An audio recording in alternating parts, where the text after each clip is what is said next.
Hi guys, today's vlog ipapakita ko po sa inyo kung ano lang yung status ng Saipan sa ngayon. As of now guys, wala nang bagyo.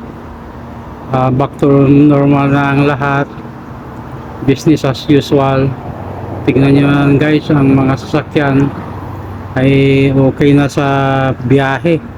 Wala na yung bagyo na malakas, okay na po, kaya wala na pong problema. Business as usual po guys. Ngayon po guys ay May 28, 2029, Thursday, alas 6 ng hapon. Yan guys, oh. Pero tignan nyo guys, ang kalangitan nagdidilim, parang uulan yata. Huwag naman po sana, dahil matindi po ang inabot namin noong nakaraang bagyo, yung Super Typhoon Sinlaco. Grabe, 3 araw na umuulan at malakas ang hangin, kaya ang daming nasira dito sa Commonwealth of the Northern Mariana Islands. Akalain nyo guys, at ilang linggo na walang kuryente dahil sa bagyo at wala ring tubig. Halos mga 1 month guys, actually 1 month bago nagkaroon ng kuryente dito sa aming lugar.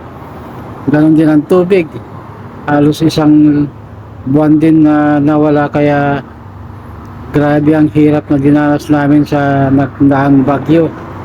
Ang hirap kaya guys ang walang kuryente, napakainit ang sa gabi, lalo na pag walang kuryente, walang aircon, walang wifi, wala lahat.